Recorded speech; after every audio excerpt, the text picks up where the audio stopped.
Groet in die wonderlijke naam van ons Koning Jesus Christus, geliefdes. My naam is Israel Thijs en welkom by Broodbreek, die program van die Here waar ons dagelijks 'n hoofstuk in die Nuwe Testament het lees met die doel om ons Christen te vernuwe en te versterk op 'n daaglikse basis, ook met die doel om die Nuwe Testament te voltooi by einde 2025.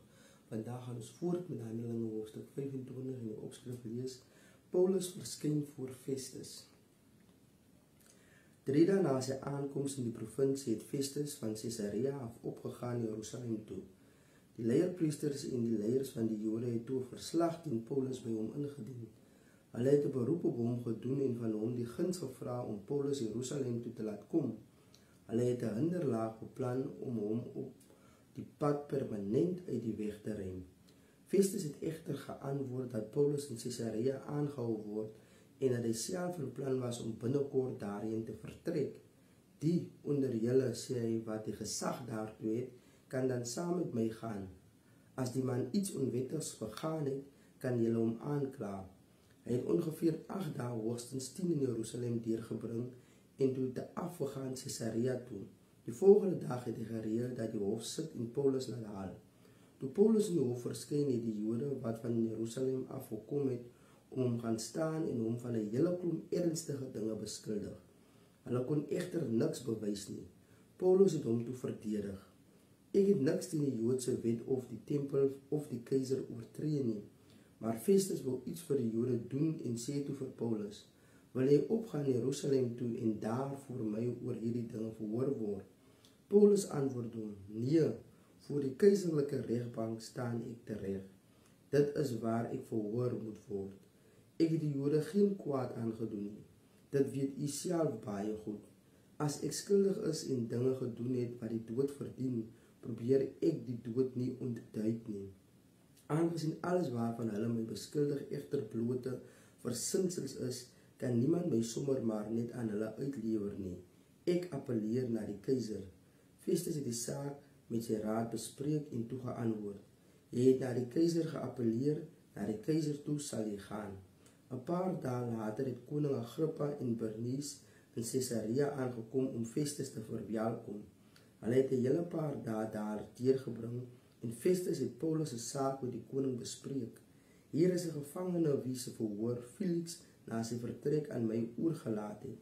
By my aankoms in Jerusalem het die leierpriesters en die familiehoofde van die Jode oor hom ingelig en van my 'n skuldig bevinding teen hom gevra. Ek het hulle geantwoord dat dit nie Romeinse gebruik is om iemand sommer net as guns uit te lewer nie. Die beskuldige moet eers geleentheid kry om homself persoonlik in die teenwoordigheid van sy aanklaers te verdedig. Toe hulle vir die verhoor hierin gekom het, het ek dus geen tyd gemors nie en die volgende dag die hofsitting gereël en die man laat haal.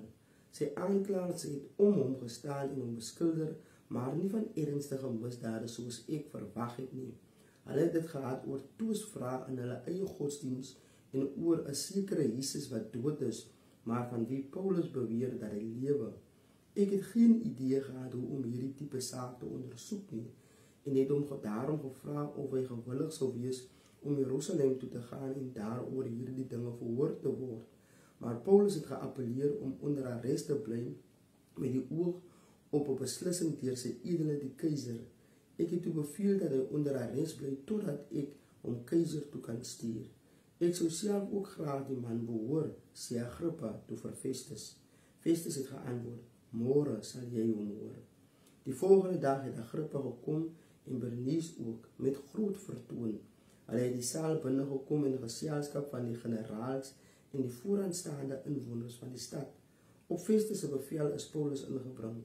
Toe sê Festus: koning Agrippa en al die mans hier saam met ons teenwoordig, julle sien hierdie man teen wie die hele Joodse gemeenskap in Jerusalem en hier plaaslik 'n aanklag by my aanhanging gemaak het. Hulle het geskreeu dat hy nie langer behoort te lewe nie. My eie bevinding is egter dat hy niks gedoen het wat die dood verdien nie.